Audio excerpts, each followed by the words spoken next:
Nah, Bismillahirrahmanirrahim. Assalamualaikum warahmatullahi wabarakatuh. Alhamdulillahi rabbil alamin. Wassalatu wassalamu ala asyrafil anbiya'i wal mursalin. Nabiyyina Muhammadin wa ala alihi wa sahbihi wa tabi'in. Wa man tabi'ahum bi ihsanin ila yaumiddin. Amma ba'd. Qala Allahu jalla wa ala. Ya ayyuhalladzina amanu taqullaha haqqa tuqatih. Wa la tamutunna illa wa antum muslimun. Ikhwatal iman rahimani wa rahimakumullah. Alhamdulillah, segala puji bagi Allah Subhanahu wa taala, Ar-Rahmanur Rahim, Zat-Nya Maha Pengasih, Zat-Nya Maha Penyayang. Yang dengan rahmat dan kasih sayangnya, alhamdulillah kita dimudahkan oleh Allah Subhanahu wa taala untuk melanjutkan kajian kita dari kitab Al-Arba'in An-Nawawiyah, yang pada kesempatan sebelumnya memang qadarullah bertepatan dengan jam ana masuk ya ke hotel, jadi qadarullah tematik pada kesempatan itu, karena Ana tidak memiliki kesempatan untuk murojaah. Walaupun materi ini, alhamdulillah, kitab Arba'in An-Nawawi adalah materi yang pernah Ana ajarkan bahkan sejak Ana dulu masih kuliah, ya sudah pernah mengajar syarah kitab ini. Tapi alhamdulillah namanya ilmu tetap harus dikaji dan dimurojaah. Tidak mungkin dengan hanya sekedar kosongan gitu. Tetap harus kita perlu murojaah, mengkaji, mempelajari, melihat ulang apa aspek-aspeknya, apa hal-hal mungkin yang lebih utama adalah terkait dengan contoh-contoh yang bisa memudahkan antum untuk memahami apa yang disampaikan dari yang dipelajari. Pada kesempatan ini, ikhwatal iman rahimani wa rahimakumullah, kita membahas hadis yang ke-6 dari kitab Al-Arba'in An-Nawawiyah. An Abi Abdullah An-Nu'man ibn Bashir radhiyallahu anhuma قال سمعت رسول الله صلى الله عليه وسلم يقول إن الحلال بين وإن الحرام بين وبينهما أمور مشتبهات لا يعلمهن كثير من الناس فمن اتقى الشبهات فقد استبرأ لدينه وعرضه كالراعي يرعى حول الحمى يوشك أن يقع فيه ألا وإن لكل ملك حمى ala wa inna himallahi maharimuhu ala wa inna fil jasad kulluhu wa idza fasadat fasadal jasadu kulluhu ala wa hiyal qalb. Rawahul Bukhari wa Muslim. Dari Abu Abdullah An-Nu'man bin Bashir radhiyallahu anhuma, beliau mengatakan, saya mendengar Rasulullah sallallahu alaihi wasallam bersabda, sesungguhnya yang halal itu jelas dan sesungguhnya yang haram itu jelas. Dan di antara keduanya, antara yang halal dan yang haram, ada hal-hal yang remang-remang, mushtabihat, yang remang-remang, yang tidak jelas. La ya'lamuhunna katsirun minan nas. Banyak dari antara manusia yang tidak mengetahuinya. Barang siapa yang menjauhi syubhat, maka dia telah menyelamatkan agama dan kehormatan dirinya. Dan barang siapa yang terjerumus ke dalam syubhat, maka dia terjerumus ke dalam hal yang haram. Seperti penggembala kambing yang mengembala di sekitar tanah batas milik orang lain. Maka dikhawatirkan kambing-kambingnya akan melewati batas yang dimiliki oleh orang lain tersebut. Ketahuilah sesungguhnya setiap raja itu memiliki batasan-batasannya, dan ketahuilah bahwa batasan-batasan Allah adalah apa yang Allah haramkan. Ketahuilah sesungguhnya di dalam jasad ini, di dalam tubuh ini ada segumpal daging. Jika segumpal darah ini baik, maka baiklah seluruh anggota tubuh. Jika segumpal darah ini rusak, maka rusaklah seluruh anggota tubuh. Ketahuilah itu adalah al-qalbu, adalah kalbu, atau hati. Ikhwatal iman rahimani wa rahimakumullah. Sebelum saya jelaskan, kata qalb dalam bahasa Arab itu lebih identik, sebetulnya secara harfiah berarti jantung, bukan hati. Ya. Namun seringkali sudah diartikan kalbu ini diartikan dengan hati, ya, maksudnya adalah jantung. Kalau hati, liver, ya, kabid dalam bahasa Arab. Tapi kata qalb itu yang di sini, ya, jantung. Namun selalu ketika kita, ya muqallibal qulub, wahai zat yang maha membolak-balikkan, kita nggak nyebut jantung, ya. Tapi kita menyebutnya ya wahai zat yang membolak-balikkan hati. Jadi maksud kata al-qalbu adalah pada hakikatnya adalah jantung. Namun dalam penjelasan hadis ini nantinya pada kesempatan ini atau kesempatan yang akan datang, Ana meminjam apa yang telah kesalahan yang sudah masif di masyarakat kita, ya, Anda sebut dengan istilah hati, atau bisa kita istilahkan dengan jantung hati. Wallahu taala ala wa alam bissawab. Ikhwatal iman rahimani wa rahimakumullah. Di dalam sabda Rasulullah sallallahu alaihi wasallam ini, Nabi sallallahu alaihi wasallam membagi hukum tentang segala sesuatu itu menjadi 3 bagian besar. Yang pertama yang halal. Halal yang nyata, yang banyak diketahui oleh orang-orang, oleh manusia, ya, seperti segala jenis buah-buahan, ya, biji-bijian, pakaian-pakaian yang tidak diharamkan, ya, secara umum banyak hal, ya, dari ikan dan yang lain sebagainya. Hal sesuatu yang nyata halalnya, ya, nyata halalnya. Dan yang kedua adalah hal-hal yang nyata haramnya. Ya, haramnya itu clear, nyata, sangat jelas. Seperti apa? Zina. Sudah tidak perlu diperdebatkan lagi bahwa zina itu haram. Mencuri, minum khamar, narkoba, la syakka fi, ya, tidak ada keraguan. LGBT, ya, apalagi begitu ya, di atasnya zina. Ini hal-hal yang haram yang nyata, yang semua orang tahu bahwa itu haram. Namun yang ada yang ketiga, ada hal-hal yang remang-remang, mustabihat, tidak diketahui apakah itu halal atau haram. Nah, sebab remang-remang ini banyak faktornya. Ada karena remang tidak tahu dalilnya, atau tidak tahu penerapan dalilnya di dalam masalah itu, atau tidak tahu tentang status hukumnya, atau tempat penerapan hukum itu. Ya, jadi contoh misalnya tidak tahu dalil. Ya, ketika misalnya masalah ini hukumnya halal atau haram, ya, wallahu a'lam, mana nggak tahu dalilnya nih. Sesuatu yang nggak jelas, tidak diketahui dalilnya. Atau misalnya sampai hadis, ada hadisnya nih, tapi sahih nggak? Sahih nggak? Nah, ini tidak diketahui tentang, ya, jadi ketidak remang-remang karena tidak jelas dari sisi dalilnya. Ini contoh yang pertama, tidak tahu dalilnya. Atau yang kedua, tidak tahu tentang penerapan dalil itu. Hadisnya sahih, tapi benar nggak hadis ini untuk kasus ini, begitu. Gitu ya. Jadi penerapan dalil tersebut, apakah betul hadis itu atau ayat ini konteksnya adalah masalah yang sedang kita bicarakan. Nah, ini adalah karena sesuatu yang remang-remang, yang tidak diketahui, dia tidak mengetahui penerapan dalil di dalam masalah yang sedang dihadapi. Ikhwatal iman rahimani wa rahimakumullah. Ini banyak terjadi, ya, di kalangan para fuqaha pun terjadi seperti itu. Apakah suatu hadis itu sahih atau tidak sahih? Apakah hadis itu menunjukkan permasalahan ini menjadi dalil untuk masalah ini atau tidak? Adapun di dalam penerapan hukum, ya, ini sering para fuqaha itu membahas bahwa apakah hadis ini sesuai dengan masalah yang sedang dibicarakan atau tidak. Ya, apakah hadis ini sesuai dengan masalah yang dibicarakan atau tidak. Nah, kalau penerapan dalilnya, kalau pencarian dalilnya itu biasanya diistilahkan oleh para ulama dengan istilah takhrijul manaf, itu pencarian dalilnya. Masalah ini dalil yang sesuai apa? Itu istilah para ulama usul disebut dengan takhrijul manaf. Adapun penerapan dalil untuk masalah tersebut biasanya disebut oleh para ulama dengan sebutan tahqiqul manaf.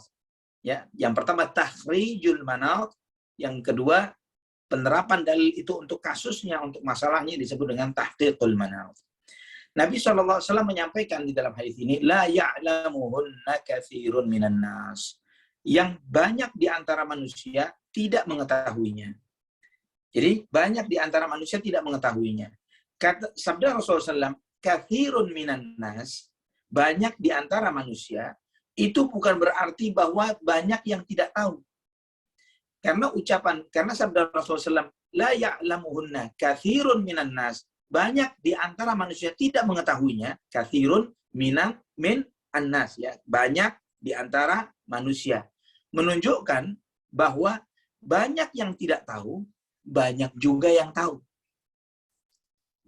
Seperti yang dipahami oleh sebagian kita mungkin. Banyak yang tidak tahu, sedikit yang tahu. Bukan seperti itu. Karena Nabi SAW bersabda, la ya'lamuhunna katsirun minan nas. Tidak diketahui oleh banyak di antara manusia. Jika Nabi bersabda banyak orang nggak tahu, pasti beliau sabdanya adalah la ya'lamuhunna katsirun nas atau aktsarun nas. Mayoritas manusia tidak mengetahuinya. Tapi bukan begitu sabda Rasulullah SAW. Tapi Nabi SAW menyampaikan bahwa la ya'lamuhunna katsirun minan nas. Banyak di antara manusia yang tidak mengetahuinya, tapi banyak juga yang tahu. Ya, tidak tahu kenapa tidak tahu? Karena tidak punya ilmunya, atau lemah pemahamannya, atau karena memang tidak memiliki wawasan tentang masalah yang sedang dihadapi. Dan Nabi SAW menyampaikan di dalam hadis ini, barang siapa yang menjauhkan diri dari syubhat, maka dia telah menyelamatkan agamanya dan kehormatan dirinya.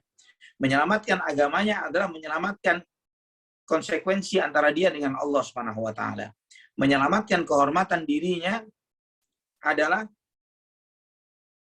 bagaimana dia menjaga antara hubungan dia dengan manusia yang lain.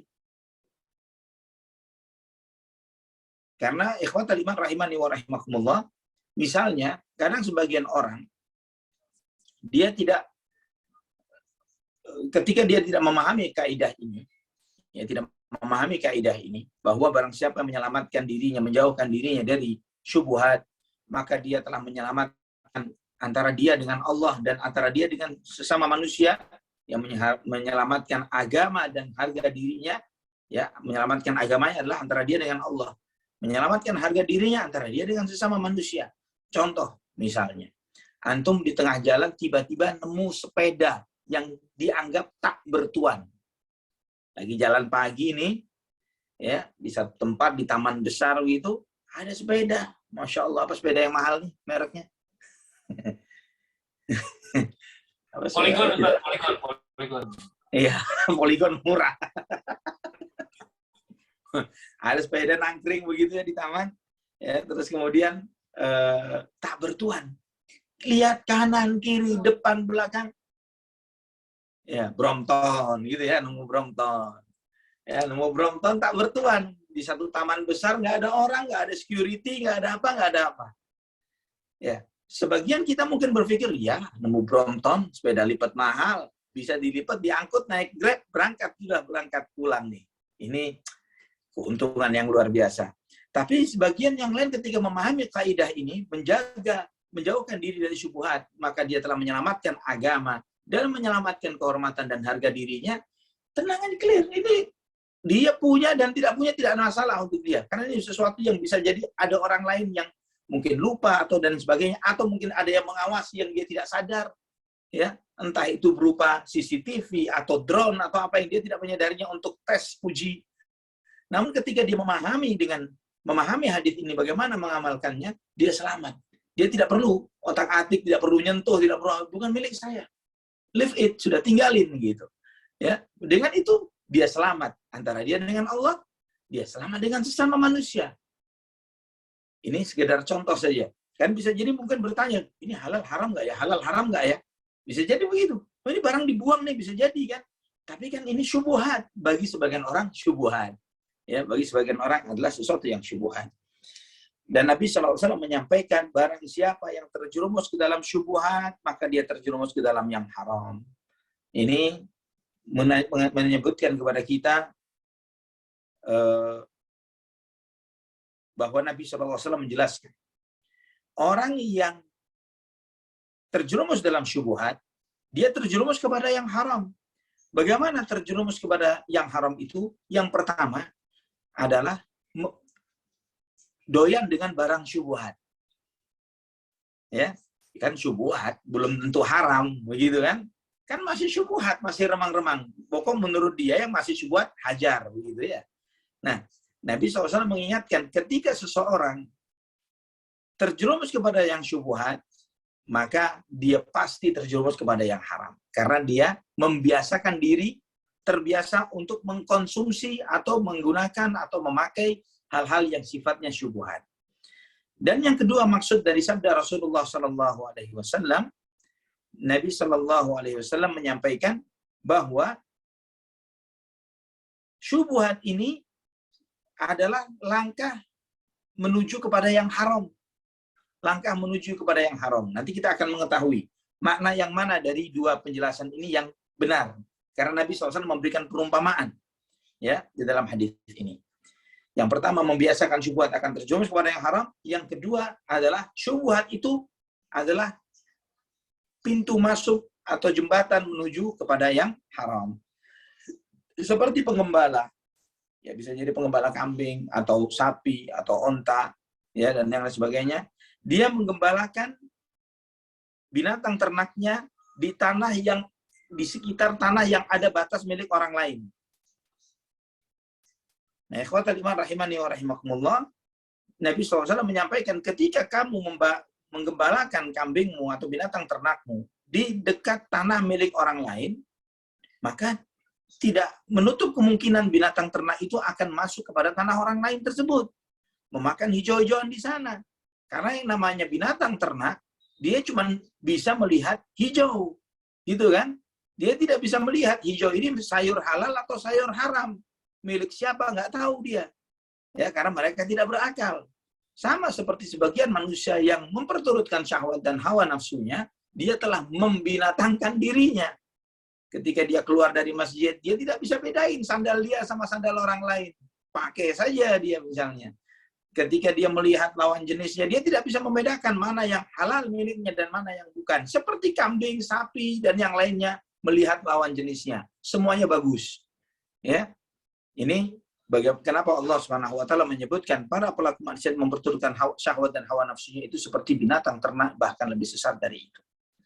Kemudian Nabi SAW mengingatkan, ketahuilah bahwa setiap raja itu ada batas-batasnya. Setiap raja ada batas-batasnya. Inna likulli malikin hima. Ada batas-batasnya.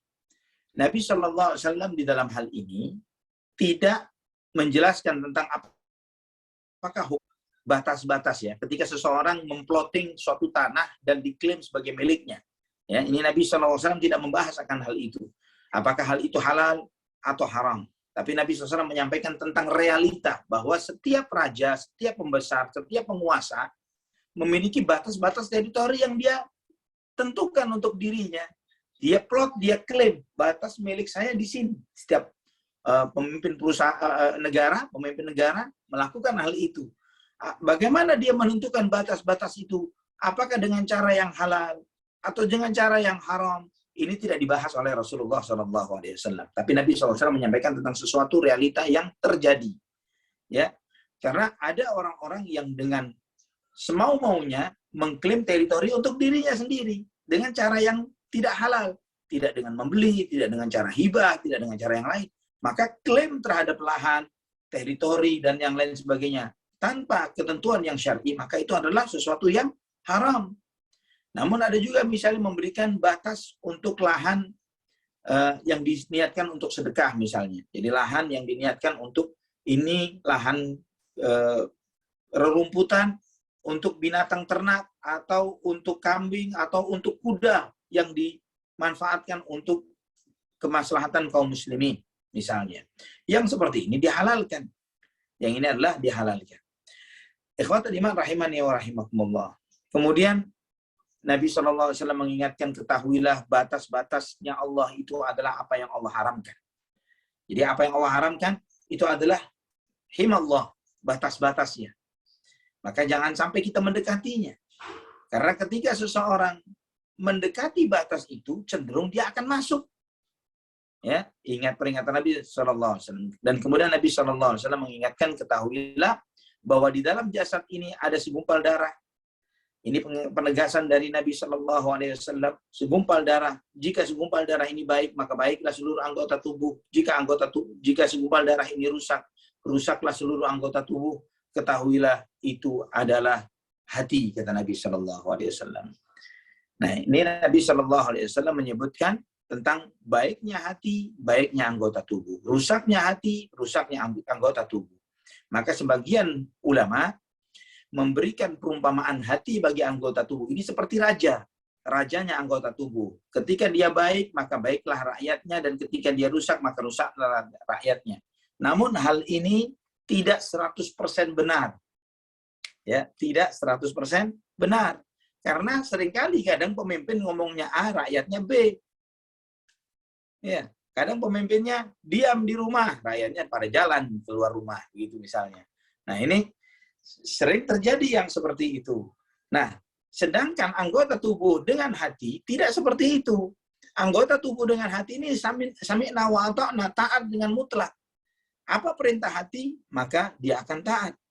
Makanya menunjukkan bahwa status hati terhadap anggota tubuh lebih daripada status seorang raja kepada rakyatnya. Ya, lebih dari itu. Lebih dari itu mungkin pengendali. Ya, pengendali. Itu lebih. Mungkin pengendali yang lebih tepat. Pengendalinya anggota tubuh.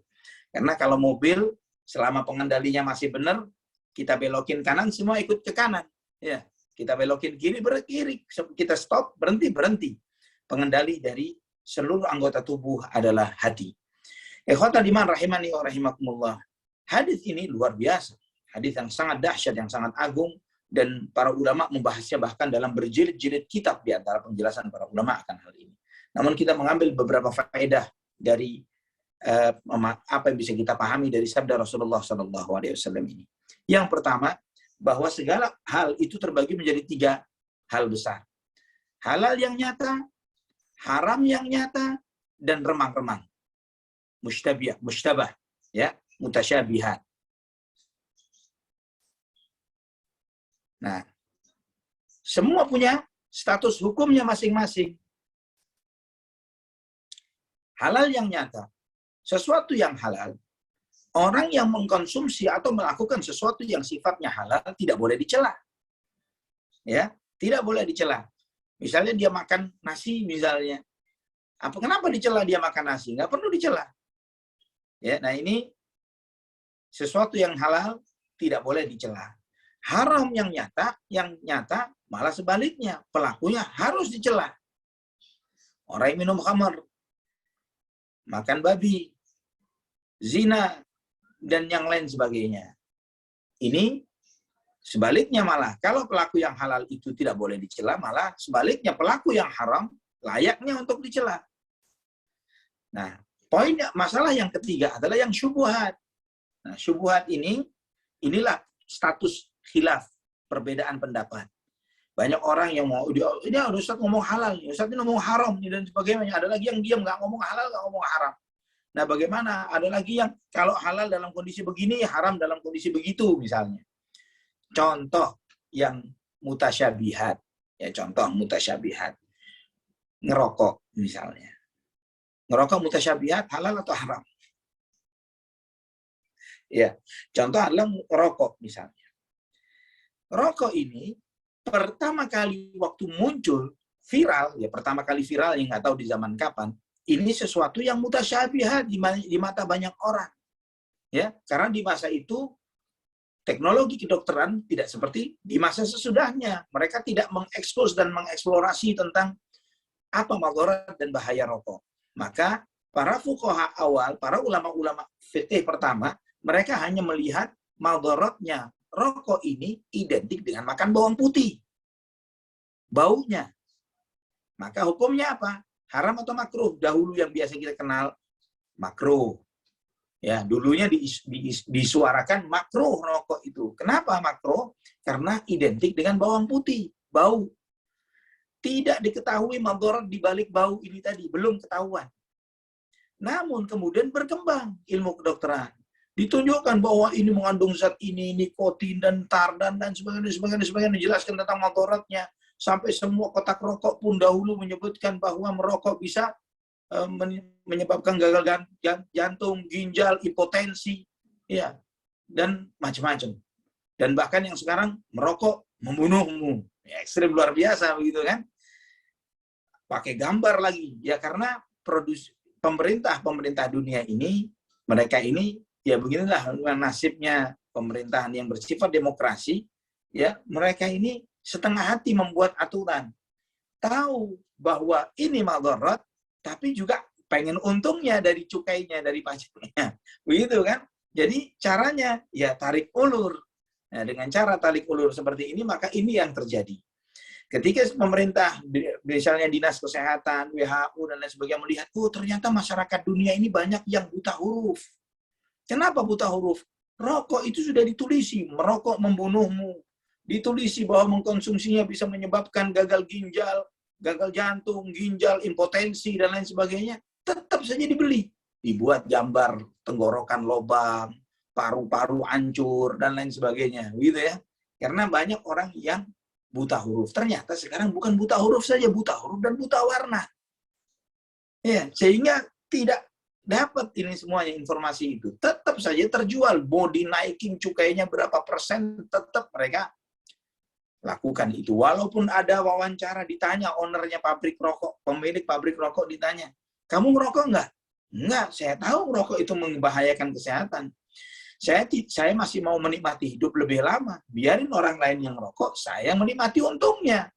Walaupun demikian pun tetap mereka merokok. Ya, subhanallah. Nah ini padahal Anda sering tanya, misalnya produknya bukan rokok, yang lain. Antum boleh deh, Agung misalnya, bikin sabun besok. Sabun kan nggak masuk mulut, sabun ini kan pakai di badan gitu ya. Pakai sabun ini bisa impoten gitu misalnya. Kira-kira ada yang mau beli nggak?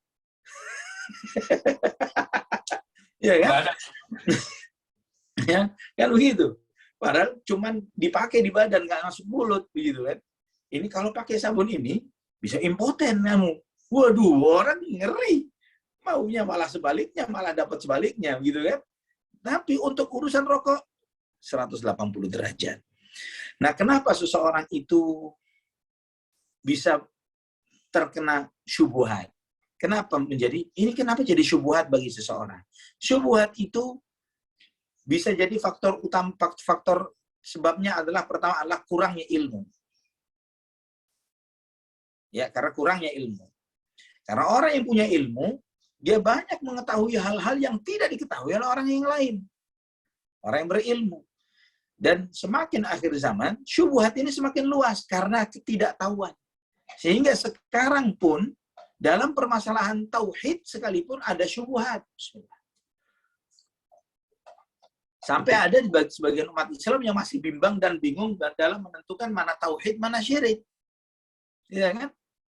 Jadi syubhat bagi sebagian kaum muslimin tentang tauhid, masalah yang paling pondasi, yang paling mendasar dalam dinul Islam. Kemudian yang kedua adalah karena salah paham.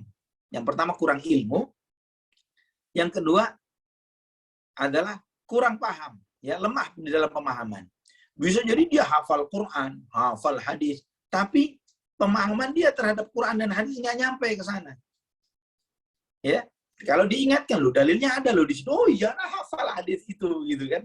Cuman dia karena nggak nyampe pemahamannya ke situ, maka dia tidak menangkap bahwa hal itu halal atau haram. Jadi syubhat bagi dia. Nah, ini banyak contoh-contohnya, banyak sekali dalam kehidupan. Kemudian sebab ketiga di antara sebab seseorang itu terjangkit syubhat adalah lemah di dalam tadabbur.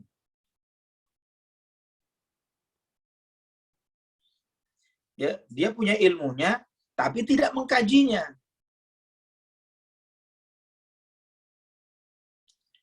Berapa banyak kita baca Quran dan luar biasa, tapi tidak paham dengan makna-makna ayat-ayat Al-Quran misalnya. Berapa banyak di antara kaum muslimin yang ketika diingatkan bahwa minta-minta ke kuburan ini haram loh, syirik loh, kaget, ngamuk. Ya kan? Loh, mana ayat yang melarangnya? Loh, kita bacakan, iyyaka na'budu wa iyyaka nasta'in, artinya apa, Pak? Ya, hanya kepadamu ya Allah kami beribadah, hanya kepadamu ya Allah kami memohon pertolongan. Ini maksudnya apa? Hanya kepada Allah. Artinya boleh tidak kepada selain Allah? Nggak boleh. Tapi kemudian hal ini menjadi remang-remang karena tidak mentadaburi apa yang sudah ada di hatinya. Kemudian yang keempat, ini yang paling masif, yang paling besar adalah su'un niyah. Niat yang buruk. Tujuan yang buruk. Ya. Ketika seseorang dalam banyak debat kusir yang terjadi di media sosial maupun dalam dunia nyata, motivasi manusia ini adalah satu, pengen menang. Iya kan? Nah, ketika motivasinya ingin menang, dia tidak akan lihat dalil lawannya. Apakah dalilnya sahih atau tidak sahih, benar atau salah. Karena buruk niatnya, yang penting dia dominan, dia menang, dia menguasai, dia begini dan begitu, maka akibat itu adalah karena dia mengikuti hawa nafsunya. Ketika dia mengikuti hawa nafsunya, maka dia sudah tidak lagi melihat mana halal, mana haram, mana benar, mana salah, mana baik, mana buruk. Dia tidak bisa melihatnya.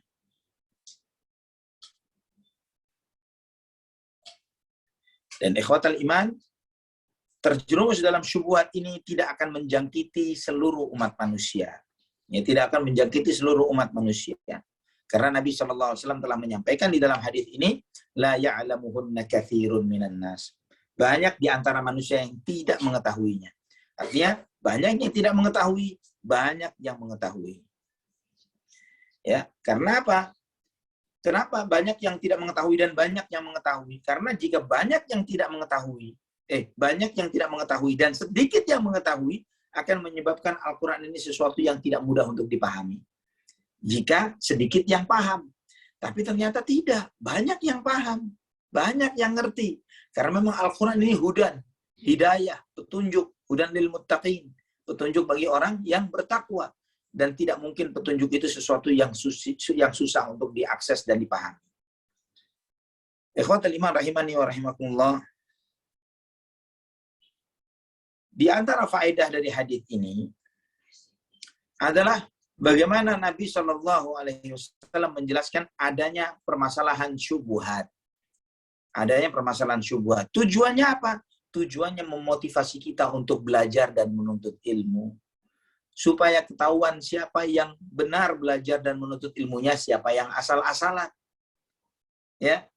Berapa banyak di antara kita yang belajar urusan dunia sampai mendalam luar biasa, tapi untuk urusan agama yang keselamatan dunia dan akhiratnya dia setengah hati.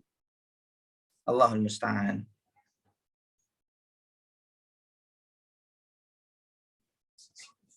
Kemudian di antara faedah dari hadis ini, mustahil ada permasalahan agama yang hanya diketahui oleh sedikit orang. Di antara faedah hadis ini adalah mustahil ada ajaran agama ini yang cuma diketahui oleh sedikit orang. Jarang orang tahu, ini mustahil. Kenapa? Nabi SAW telah menyampaikan, la ya'lamuhunna katsirun minan nas. Banyak di antara manusia tidak mengetahuinya. Yang artinya banyak di antara manusia juga yang tahu. Kemudian ikhwatal iman, di antara faedah hadis ini adalah perintah untuk menjauhi syubhat.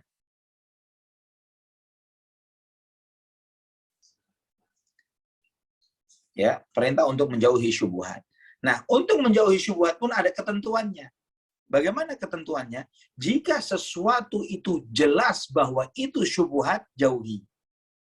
Ya, jika sesuatu itu ada sesuatu yang jelas-jelas syubhat, jauhi. Namun jika tidak jelas itu syubhat, maka itu namanya was-was. Ya, kalau tidak jelas dia menjauhi sesuatu, kenapa ini syubhat? Tahu dari mana itu syubhat? Ya karena dia nggak tahu halalnya, nggak punya ilmunya sama sekali, tapi dengan mengklaim itu syubhat. Nah ini kebimbangan yang seperti ini adalah was-was, bukan syubhat. Sedangkan was-was harus dijauhi. Contoh misalnya, ada sebagian orang yang datang kepada Nabi SAW, sebagaimana dalam Sahih Bukhari disebutkan. Sebagian orang datang kepada Nabi SAW dan bertanya, ya Rasulullah, inna qauman ya'tuna nabil lahm. La nadri adzakaru smallahi ta'ala alaihi amla. Ya Rasulullah, ada sebagian orang, kaum kami, menghadiahkan daging ke kami. Dan kami nggak tahu, apakah waktu disembelih, dia menyebut nama Allah atau tidak. Kami nggak tahu itu. Apa jawaban Nabi SAW? Sammu antum wa kulu. Ya, Nabi SAW bersabda, baca bismillah kalian waktu makan, makan. Baca bismillah, kemudian makan. Nggak perlu cari tahu, apakah yang motong itu baca bismillah atau enggak. Apalagi jika ketahuan mereka adalah muslimin. Ya, karena di dalam hadis itu disebutkan bahwa para sahabat ini yang nanya, sebagian yang baru saja masuk Islam. Ikhwatal iman rahimani wa rahimakumullah. Apa yang disampaikan oleh Nabi, maka di sini ada faedah yang bisa kita ambil ya. Misalnya, kita menerima kambing atau daging, ya daging halal ya, daging kambing atau sapi atau ayam, dihadiahin, dapat hadiah dari salah seseorang teman kita atau saudara kita. Kita tidak tahu apakah daging itu disembelih atas nama Allah atau tidak. Bagaimana sikap kita?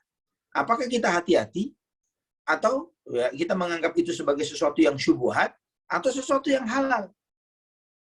Maka kita katakan bahwa ini bukan syubhat.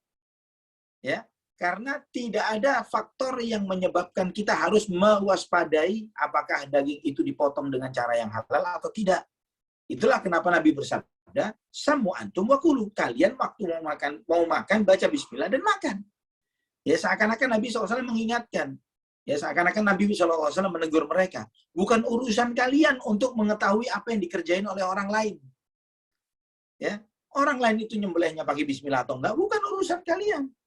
Tapi yang menjadi urusan kita, apa yang kita lakukan. Maka sebelum makan, baca bismillah. Itu urusan kita. Sama seperti ketika antum jual beli, antum tahu ada seseorang datang ke antum, dia ini pencopet, terkenal tukang copet. Misalnya di komplek tukang copet ini orang. Datang ke warung, antum punya warung, beli beras. Halal atau haram? Transaksi dengan tukang copet. Antum nggak perlu tahu duit dia dari mana. Ya, bukan urusan dia. Urusan dia duitnya dari copet atau dari mana, bukan urusan kita. Kita nggak perlu nanya, ente dapat duit dari mana? Anda mau jualan beras, tapi syaratnya ente nggak perlu bukan urusan kita itu. Ya, urusan kita jual belinya halal nggak ini yang terjadi? Dia belinya dengan serah terima yang halal, dengan barang yang real, yang nyata, itu yang halal atau tidak? Nggak perlu kita tahu, oh ini si fulan kerjanya di bank sana, dia direktur, dia begini, duitnya haram semua. Nggak perlu, urusan itu bukan urusan kita. Ya, selama transaksi kita dengan mereka adalah transaksi yang halal. Contoh yang lain juga misalnya. Ada seseorang pakai baju putih. Kemudian tidak sengaja terciprat air. Dia kuning warnanya. Ya. Apakah dia harus turun dan nanya, "Pak, ini kencing atau apa?" Misalnya. Nggak perlu dia nanya. Ya, nggak perlu dia nanya. Dia harus tatabut dan tabayunnya. Cium. Oh iya benar kencing. Najis. Clear. Soto. Halal. Nggak najis. Begitu kan? Ya, jadi ini bukan masuk sebagian sesuatu yang syubhat. Ikhwatal iman rahimani wa rahimakumullah. Ada sebagian orang yang pernah di masa Nabi SAW, ketika ada orang bertanya, "Ya Rasulullah, saya ini sholat, tapi saya nggak tahu apakah saya tadi kentut atau enggak." Ya, ada sebagian kita, apakah buang air kecil keluar dikit atau tidak? Buang angin atau tidak? Saya bimbang ya Rasulullah. Maka Nabi SAW mengajarkan kepada sahabat itu, la yansarif hatta yasma' sautan au yajida rihan. Jangan kamu tinggalin, batalkan sholatmu, kecuali kamu dengar suara atau cium bau. Dengar suara atau cium bau. Ini menunjukkan apa? Tinggalkan apa yang meragukan kepada yang tidak meragukan. Nah, di sini ikhwatal iman, kita memahami bahwa sesuatu dikatakan syubhat jika memang secara dalil benar itu syubhat. Namun jika jelas itu syubhat maka ditinggalkan. Namun jika tidak ada asumsi yang membuat hal itu syubhat dan kemudian kita jadi bimbang dan ragu dengan hal tersebut, maka itu termasuk was-was syaitan. Contoh misalnya dalam hal ini yang seringkali terjadi di antara kaum muslimin adalah ketika hendak sholat dan tidak nemu masjid atau musola. Di tengah padang pasir, di jalan tol jauh dari, bukan jalan tol ya, di hutan misalnya, di pegunungan, di tempat terbuka, di mall, tapi kebetulan nggak ada, atau di bandara, jauh dari musola, misalnya jauh musola, kalau jalan kadang jauh dari musola gitu kan. Di beberapa bandara malah tidak menyediakan ada masjid atau musola. Apa yang harus dilakukan? Kalau ntar saya sholatnya nanti nunggu di pesawat, Kenapa nunggu di pesawat dengan sholat sambil duduk, padahal dia bisa sholat berdiri dan sempurna ketika sedang menunggu. Misalnya, dia bisa sholat berdiri. Di mana sholatnya? Apakah harus di musola? Tidak. Sembarangan tempat. Yang penting bersih, suci tempatnya, sholat. Namun sebagian kita, suci nggak ya tempatnya? Najis nggak ya? Ya, kebimbangan suci dan tidak sucinya tempat yang kita pakai untuk sholat, itu adalah was-was dari syaitan. Karena Nabi SAW telah menegaskan, waju'ila liyal arda tahuran wa masjidah. Bumi ini semuanya dijadikan untukku sebagai tempat bersuci dan masjid, kata Nabi. Dimanapun kita bisa sholat. Dimanapun kita bisa sholat. Karena ingat kemarin waktu baru turun dari pesawat, persis pada asar. Kami belum sholat zuhur dan asar. Musola jauh banget. Dan kita harus masih ngantri imigrasi yang luar biasa. Harus ngantri periksa ini PCR. Waduh, panjang banget, Masya Allah. Ya, dari 3:30, kita dari 3:30 landing, check out dari bandara itu hampir jam 8 ya, setengah 8. Setengah 8. Jadi yang masuk kamar langsung live. Iya, keluar itu 7:30. Jadi sekian jam kita di bandara. Allahul musta'an wala haula wala quwata illa billah. Nah, Anda melihat orang-orang, Anda tahu sebagian nggak, belum sholat nih gitu kan. Maka Anda inisiatif, Anda ajak satu orang, ayo sholat. Jadi masih berat dia dengan istrinya, dengan akhirnya Anda ambil air wudhu, Anda mojok ke salah satu tempat di dekat tiang begitu, Anda sholat di sana, pakai sepatu. Ya kan? Sholat pakai sepatu, apa hukumnya? Sunnah. Ya, sallu fi alikum, kata Nabi, sholat tak pakai sandalmu, sholat tak pakai sepatu, hadis sahih dalam Bukhari. Sholat pakai sepatu adalah sunnah. Sunnah. Nah, Anas wudhu di wastafel, sepatunya diusap, begitu kan? Sholat sempurna berdiri, ruku, sujud. Alhamdulillah, Anas belum selesai sholat, belum selesai salam, ternyata ada orang ikut, ada orang ikut, ada orang ikut, ada orang ikut. Alhamdulillah. Ini untuk mengajarkan bahwa bumi ini semua tempat sholat dan bersuci. Jangan pernah was-was terhadap sesuatu kecuali memang jelas ada sesuatu yang najis di sana. Nah, kemudian di antara faedah dari hadis ini, ikhwatul iman rahimani wa rahimakumullah, bahwa orang yang terjerumus kepada syubhat, maka dia terjerumus kepada yang haram. Ini yang disebutkan oleh beliau sallallahu alaihi wasallam. Kemudian di antara faedah dari hadis ini juga adalah bagaimana metode Nabi sallallahu alaihi wasallam di dalam mengajar. Beliau sallallahu alaihi wasallam memberikan contoh-contoh real yang bisa membuat seseorang itu memahami sesuatu. Ya, contohnya Nabi memberi setiap pemimpin itu punya batas-batasnya. Kalau kamu mengembalakan kambing di dekat batas milik orang lain bakal nyebrang ke sana. Ini contoh yang disebutkan oleh Nabi sallallahu alaihi wasallam. Nah, banyak sekali Nabi sallallahu alaihi wasallam menyebutkan tentang contoh-contoh tersebut sebagai salah satu bentuk jawami'ul kalim, kemujizatan Rasulullah sallallahu alaihi wasallam. Kemudian ikhwatal iman rahimani wa rahimakumullah. Di antara manfaat dari hadis ini adalah menutup pintu kepada yang haram. Menutup pintu kepada yang haram. Ya. Karena Nabi SAW mengingatkan, ya, barang siapa terjerumus kepada syubhat, pasti terjerumus kepada yang haram. Maka ada dalam kaidah dalam ilmu usul fiqh itu ada disebut saddud dzari'ah. Menutup sarana menuju kepada sesuatu yang haram. Supaya tidak terjerumus kepada yang haram. Dan ini sesuatu yang syar'i. Segala sesuatu yang mengantarkan kepada yang haram ditutup. Pintunya zina misalnya.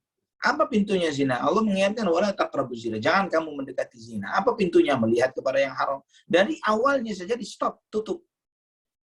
Ya, contoh yang lain di surat Al-An'am ayat 108. Ayat 108 dari surat Al-An'am. Wala tasubbul ladzina yad'una min dunillahi fayasubbullaha adwan bighairi ilmin. Dan janganlah engkau mencela Tuhan-Tuhan yang disembah selain Allah yang nantinya pengikutnya akan mencela Allah dengan bentuk kezaliman dan tanpa ilmu. Kita mengetahui bahwa mencela Tuhan yang disembah selain Allah ini pada hakikatnya boleh-boleh saja. Karena mereka tidak layak untuk disembah. Ya. Namun ketika akibatnya adalah menyebabkan mereka menghina Allah, kita tidak boleh menghina Tuhan-Tuhan mereka. Ya, akibatnya apa? Maka menyebabkan mereka menghina Allah, menghina Rasulullah SAW. Maka kita tidak boleh menghina Tuhan-Tuhan yang disembah selain Allah Subhanahu Wa Taala. Kemudian ikhwatal iman rahimani wa rahimakumullah, Nabi SAW menyebutkan di dalam hadis ini, baik dan buruk itu tergantung hati seseorang. Jika hatinya baik, anggota tubuhnya baik. Hatinya rusak, anggota tubuhnya rusak. Ini mengajarkan kepada kita pentingnya care dan peduli terhadap hati kita. Ya, lebih ketimbang memperhatikan amalan anggota tubuh kita. Karena inti amalan itu di hati. Hati itulah yang diuji. Ya, hati yang akan dihisab. Semua nanti afala ya'lamu idza bu'thira ma fil qubur wa hussila ma fis sudur. Apa manusia tidak mengetahui jika dibangkitkan dari kuburnya dan dibongkar semua yang apa di dalam dada. Ya. Ketika Allah menyebutkan innahu ala raj'ihi laqadir yauma tubalas sarair, bahwa Allah Maha Kuasa untuk mengembalikan hidupnya manusia pada hari semua rahasia disingkap. Ikhwatal iman rahimani wa rahimakumullah, maka harus kita membersihkan hati kita, hati Anda dari kesyirikan, dari bid'ah, dari kesombongan, dari iri, hasad, iri dan dengki, kebencian terhadap sesama kaum muslimin, dan segala hal-hal buruk yang lainnya. Terutama dari akidah-akidah yang sesat dan menyimpang. Dan juga di antara faedah dari hadis ini adalah bantahan terhadap orang yang kalau dinasehatin tentang ketauhidan, tentang kemaksiatan yang dilakukannya, ketika diingatkan, kamu jangan berbuat dosa dong, tobatlah begini. Tenang aja, takwa itu di sini. Sambil nunjuk ke hatinya, takwa itu di sini. Iman, kamu nggak tahu iman saya kepada Allah. Bisa jadi kamu di neraka, saya di surga dan lain sebagainya. Ya, ini adalah ucapan yang benar tapi maksudnya salah. Ya, ucapan yang benar tapi maksudnya salah. Karena sederhana jawaban terhadap orang yang berdalih dengan seperti itu. Jika hatimu baik, anggota tubuhmu baik, sebagaimana sabda Nabi ini, sallallahu alaihi wasallam. Jika amalan output yang dilakukan oleh dirimu adalah dosa dan maksiat dan lain sebagainya, itu menunjukkan kualitas hatimu. Karena apa yang output dari seseorang itu menunjukkan apa yang ada di dalam hatinya. Ini sederhana menjawab orang yang berpemikiran seperti itu. Kemudian ikhwatal iman rahimani wa rahimakumullah. Itu di antara faedah yang bisa kita ambil dari hadis yang ke-6 ini. Ya, banyak sekali faedah-faedah dan masih banyak lagi ana ringkas-ringkas hal-hal yang memudahkan antum untuk memahami dari apa yang disampaikan ini. Ya, ada beberapa faedah-faedah lughawiyah dan lain sebagainya yang disebutkan oleh para ulama, tidak ana singgung dalam kajian Arba'in Nawawi yang kita bahas ini. Wallahu a'lam bishawab. Barakallahu fiik. Allahu yubarik fiik, Ustaz. Syukran jazakumullah khair, Ustaz. Ana ucapkan untuk Ustaz, dan semoga Ustaz Allah senantiasa berkahi ilmu dan usia Ustaz. Dan jazakumullah khair juga buat para teman-teman yang sudah hadir di kajian ini. Langsung saja mungkin hari ini kita akan di sesi berikutnya adalah kita akan memasuki sesi tanya jawab.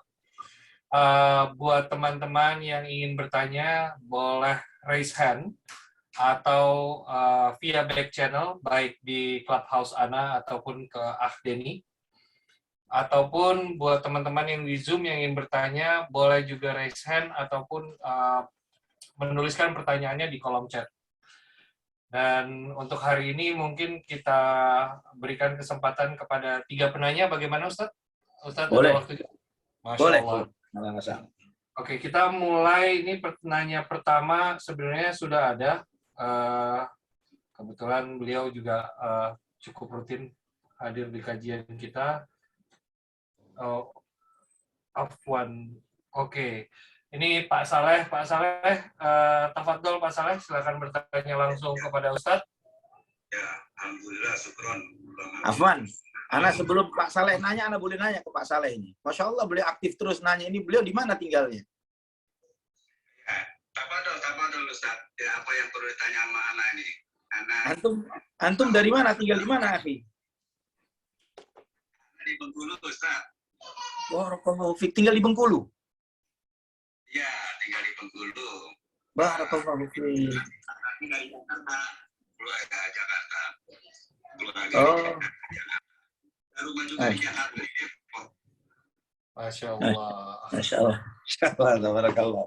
Tafadhal Ustaz. Nah.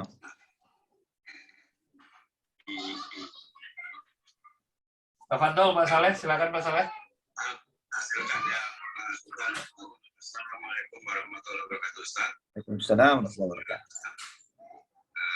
Dalam buku kita semua dan kaum muslimin diberikan kebaikan dan keselamatan oleh di dunia dan akhirat oleh Allah Subhanahu wa taala. Amin. Amin ya Rabb. Tadi Ustaz, salah satu poinnya disebutkan bahwa di dalam badan manusia itu ada segumpal daging. Jika dagingnya itu maka akan baik seluruh tubuhnya, dan jika buruk akan buruk seluruh tubuhnya. Itu disebutkan kolbu, dan Ustaz sebutkan jantung gitu. Pertanyaan Ustaz ya, makna hadis itu apakah itu menggambarkan bahwa amalan kolbu itu lebih utama dan lebih penting daripada amalan fisik? Itu Ustaz. Mohon pencerahannya dalam hal ini Ustaz. Syukron. Jazakallahu khairan. Barakallahu fikum. Wa fiik barakallah. Alhamdulillah, Masya Allah. Ya, pertanyaan yang Masya Allah. Begini, apakah menunjukkan bahwa amalan hati lebih penting dan lebih baik daripada amalan zahir? Naam, benar. Karena amalan hati ini adalah amalan yang tidak melihat waktu. Ya, tidak ada batas waktunya. Beda dengan amalan zahir, amalan fisik. Kalau kita melakukan suatu ibadah, misalnya sholat, antum ingin sholat subuh sekarang, belum boleh. Nunggu besok sholat subuh. Antum ingin puasa Ramadan, belum bisa. Nunggu puasa Ramadan. Antum pengen haji, belum bisa. Pengen untuk haji. Ya, harus menunggu waktunya. Tapi semua ibadah tadi harus dilakukan misalnya dengan ikhlas.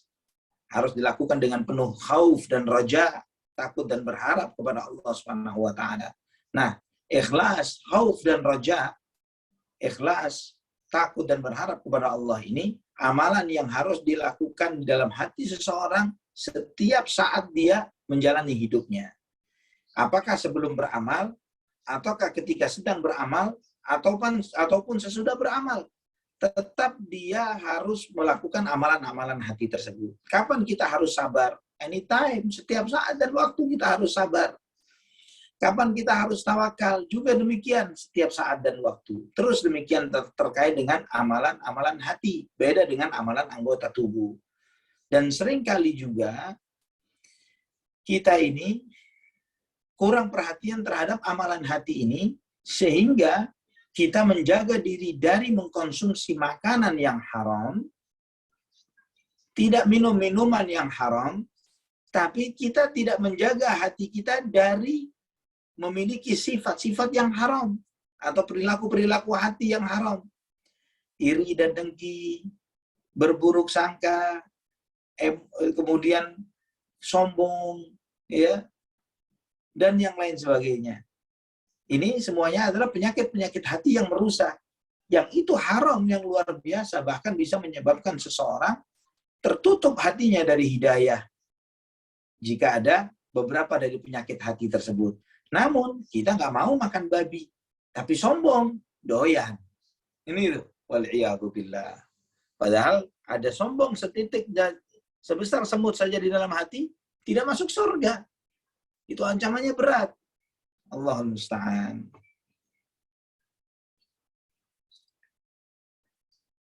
Ya. Air.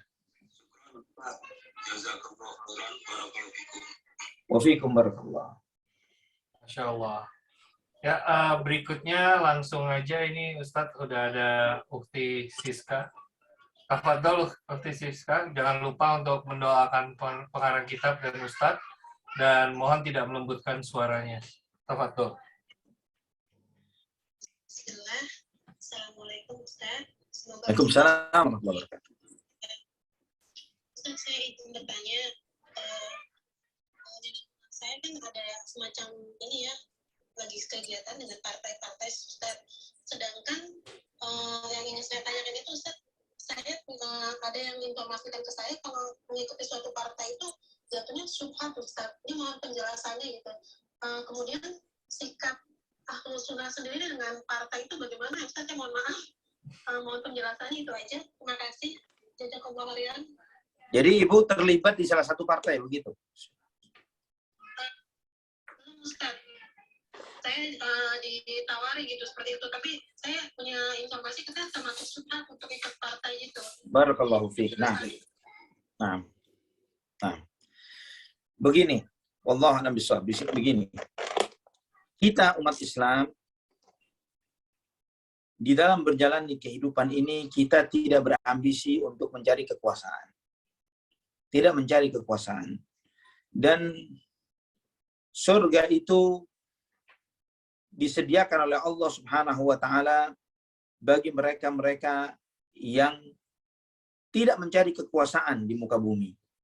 Sebagaimana yang Allah Subhanahu wa taala firmankan di dalam surat Al-Qasas ayat 83, "Tilkad darul akhiratu naj'aluha lil ladzina la yuriduna 'uluwan fil ardi wala fasada wal 'aqibatu lil muttaqin." Allah Subhanahu wa taala menyebutkan itulah negeri akhirat, itulah surga yang kami berikan kepada siapa? Yang kami berikan kepada mereka-mereka yang tidak la yuriduna 'uluwan fil ard, yang tidak menginginkan kekuasaan di muka bumi, wala fasada, dan tidak mengharapkan dan tidak menginginkan kerusakan, dan akibat yang baik adalah bagi orang-orang yang bertakwa. Dan kita mengetahui bergabung kepada suatu partai itu adalah sarana untuk mencari kekuasaan. Sarana untuk mencari kekuasaan. Ya, bagaimana untuk menjadi seorang penguasa? Ya, pertama langkahnya punya partai atau gabung.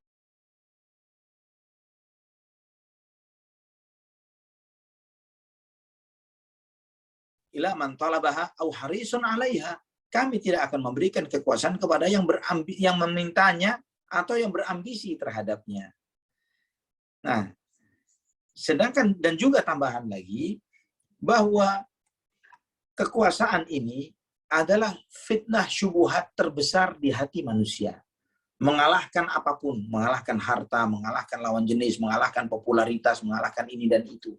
Ketika seseorang dia sudah punya harta dengan cukup banyak, orang paling kaya, orang paling terkenal, orang yang paling populer, yang paling segala keinginan dunia bisa didapatkan. Tapi dia belum berkuasa. Ketika dia tidak bisa mengontrol dorongan syahwat hawa nafsunya dalam hati, dia akan terdorong untuk berambisi meraih kekuasaan. Ini bahaya. Ini syubhat yang paling besar. Ini bukan syubhat. Ini adalah syahwat yang paling besar dalam hati manusia, adalah syahwat kekuasaan. Hati-hati. Apalagi seorang akhwat, seorang ibu, sebaiknya ketika berharap untuk kebaikan negeri ini, maka yang bisa kita lakukan adalah sebagai seorang wanita, misalnya seorang ibu, bagaimana bervisi untuk mendidik anak-anak menjadi anak-anak yang soleh dan soleha, anak-anak yang berguna untuk agama, untuk masyarakat, untuk negara ini, ya, membangun dengan ilmunya, dengan kemampuannya, dengan segala apa yang mereka miliki. Jika seorang muslimah memahami peran dan fungsinya dengan benar, maka umat Islam ini akan dikuatkan dengan orang-orang hebat ya, yang dilahirkan dari ibu-ibu yang seperti ibunya Khalid ibn Walid, seperti ibunya Umar ibn Khattab, seperti ibunya para sahabat, seperti ibunya Salahuddin Al-Ayyubi. Ya, kita membutuhkan ibu-ibu yang melahirkan manusia-manusia hebat. Dan bagaimana jika seorang ibu lebih banyak meninggalkan anak-anaknya di rumah dan dilepas begitu saja dengan pembantunya, akan bisa melahirkan manusia-manusia hebat jika dia lupa dengan amanah dan tanggung jawabnya. Wallahu a'lam bishawab. Jadi sebaiknya memang dijauhi, Bu. Dijauhi. Alhamdulillah, syukur Ustaz penjelasannya. Afwan, barakallahu fiik. Oke, Ustaz. Ini Ana sebenarnya ada satu orang yang raise hand, tapi Ana tanya dulu ke Ahdeni. Ahdeni, ada pertanyaan kah di back channel Antum?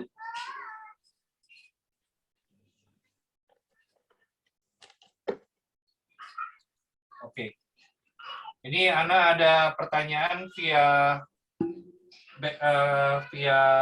back channel, Ustaz. Ana akan izin bacakan. Ya. Ini dari seorang akhwat. Bismillahirrahmanirrahim. Assalamualaikum warahmatullahi wabarakatuh. Waalaikumsalam warahmatullahi wabarakatuh. Doa semoga Ustadz dan juga pengarang buku selalu berlimpah rahmat Allah. Amin ya. Pertanyaan demikian Ustadz, akhir-akhir ini Ana menjadi was-was ketika makan di luar karena ada beberapa influencer muslim yang memberitahukan untuk berhati-hati beli makan di luar, walau di kaki lima sekalipun. Karena banyak di antara penjual muslim atau non-muslim menggunakan penyedap angciu, yaitu ada kadar alkoholnya. Mohon pencerahannya Ustadz, apakah Ana tiap membeli makanan di luar walau di tukang nasi goreng sekalipun harus menanyakan bahan makanannya? Syukran Ustadz, jazakumullah khairan, barakallahu fiqh. Wa fiqh barakallah. Sederhana.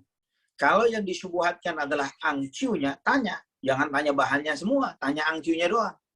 Ya kalau nanya bahan makanannya semua repot kita. Mau beli atau mau nyoba niru. Kan itu kan. Ya, tanya, pakai angciu nggak? Nggak pakai? Oh, udah bismillah, aman. Dan alhamdulillahnya juga banyak, itu setahu Ana ya angciu ini kan dipakai di Chinese food ya, Chinese food. Kalau tidak salah seperti itu. Nah, Ana ini walaupun dibilang tadi disampaikan bahwa itu akhir-akhir ini, Ana insya Allah sejak 20 tahun yang lalu pun sudah tahu tentang informasi ini. Alhamdulillah.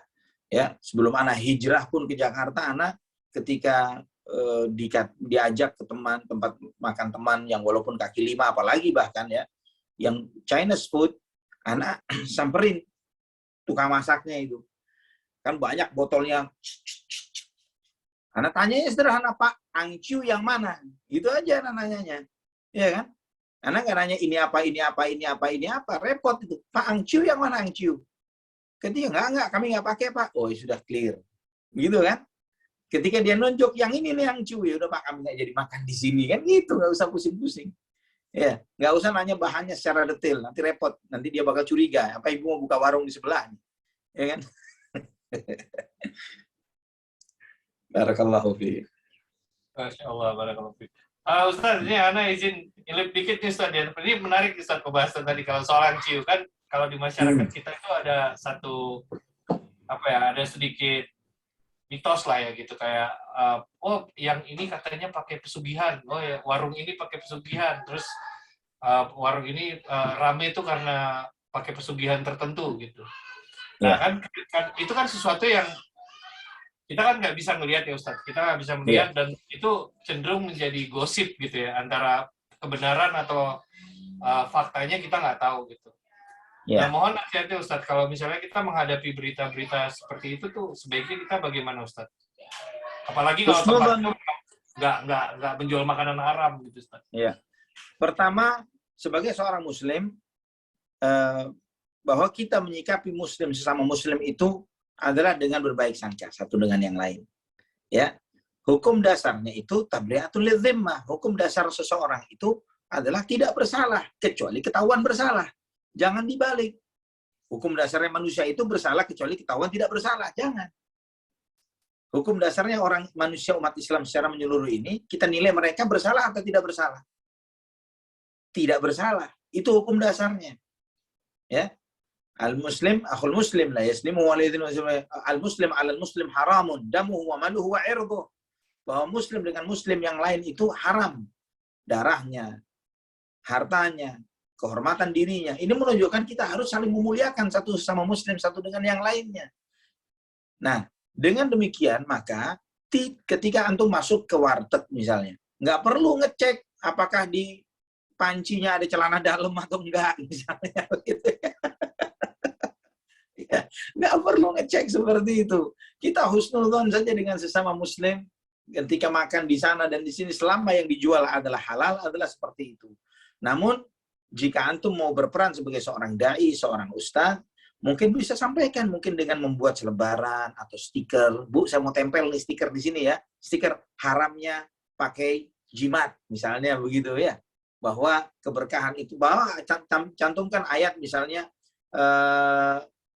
in aradani Allahu bidurrin ahluhunna kashifatu dhurrih misalnya. Jika Allah menginginkan madarat terhadap diriku, siapa selain Allah yang bisa menyelamatkan saya dari madarat tersebut, musibah itu? Aw aradani birahmatin halhunna mumsikatu rahmatih. Kalau Allah menghendaki kebaikan untuk diriku, rahmat dan kasih sayangnya, apakah ada yang menghalangiku untuk mendapatkan rahmat Allah itu? Misalnya, saya mau nempel ayat ini Bu ya, untuk meyakinkan kita bahwa baik dan buruk itu di tangan Allah, jangan berharap kepada yang lain, jangan kepada dukun dan lain sebagainya. Ya, dikasih ayat dan note di bawahnya sedikit gitu ya. Bukan di tangan jimat, bukan di tangan orang pinter, bukan di tangan kuburan, stiker. Jadi sambil makan taruh tempel stiker sono ceplek gitu ya kan misalnya itu. Ini ide antum kan dari ahensi mengaji nih. Buat. Masya Allah. Baik, diterima sarannya. Nanti ada teman-teman coba. Ya, itu dakwah tauhid yang luar biasa. Anak sekedar sharing saja. 2-3 hari yang lalu anak ngisi kajian online sama seperti ini. Subhanallah menjelaskan tentang indahnya Islam, tentang bahaya syirik, tentang kenikmatan tauhid dan lain sebagainya. Subhanallah selesai kajian panitia japri anak. Itu anak upload di IG anak. Hasil anak screenshot di IG anak. Bagaimana salah satu anggota kajian itu langsung membuang jimatnya malam itu. Dibakar malam itu. Dia bilang, alhamdulillah dapat hidayah dan dibuang jimatnya. Anak sampaikan, siapa selain Allah yang bisa menghalangi kita untuk mendapatkan rahmatnya jika Allah Subhanahu wa taala menghendaki memberikan rahmatnya. Andai kata kita diancam oleh seluruh umat manusia nggak bakal ngaruh. Atau sebaliknya, walaupun kita punya mulai ujung rambut sampai ujung kaki pakai jimat pesugihan, kalau Allah mentakdirkan kita miskin nggak bakal sugih. Ini itu kan. Mulai ujung rambut kita iketin buhul dari ujung rambut sampai ujung kaki, semuanya pakai jimat. Ya, pesugihan, mau kita korbanin banyak hal. Kalau Allah mentakdirkan kita untuk tidak jadi orang kaya, nggak bakal kaya. Terus ngapain pakai pesugihan? Ngapain pakai jimat? Ngapain pakai ini dan itu dan sebagainya? Ini jelasin seperti itu dalam kajian itu, dalam kajian online ini. Alhamdulillah selesai kajian panitia yang alhamdulillah Ustaz ini ada yang japri anak dengan screenshot anak share di Instagram anak itu, anak sampaikan bagaimana alhamdulillah orang tersebut mendapatkan hidayah dan membuang jimatnya pada malam itu. Alhamdulillah. Masya Allah. Baik Ustadz, ini akhirnya kita sudah sampai di penghujung waktu kita Ustadz. Mungkin yang terakhir ini adalah intisari dari kajian kita Ustadz untuk merangkum apa yang hari ini sudah kita sampaikan. Silakan Ustadz. Barakallahu fiik. Ikhwatal iman rahimani wa rahimakumullah. Pada kesempatan ini kita membahas sebuah hadis Nabi SAW di antara hadis yang luar biasa yang mengajarkan kepada kita tentang benarnya dan gamblangnya ada ajaran di Islam. Bahwa yang halal itu jelas, yang haram itu jelas, yang di antara keduanya remang-remang. Nah, terkait dengan momentumnya, Anda singgung sedikit tentang bagaimana hukum mengucapkan selamat hari raya kepada agama non-muslim. Ya, kepada agama orang kafir.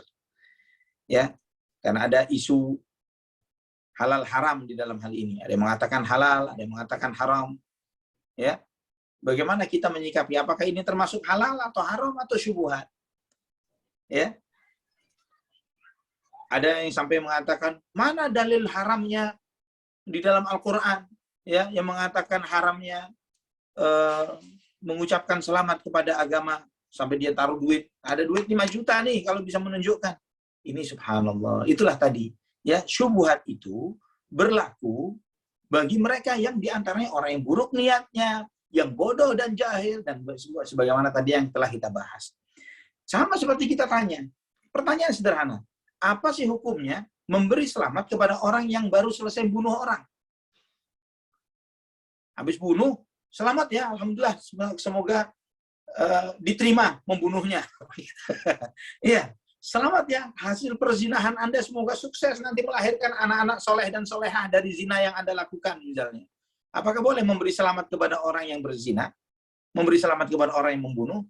Memberi selamat kepada pencuri dan koruptor? Apa hukumnya? Ya, mana dalilnya kalau dia ngomong haram? Dalilnya Quran dan hadis. Mana? Kalau dia mengatakan ya nggak boleh lah. Sedangkan kita nanya, ini perbuatan syirik. Di atasnya zina, di atasnya membunuh, di atasnya makan riba dan lain sebagainya. Syirik. Dan kita beri selamat karena kesyirikan yang mereka lakukan. Selamat ya atas kelahiran anak Tuhan yang Anda sembah.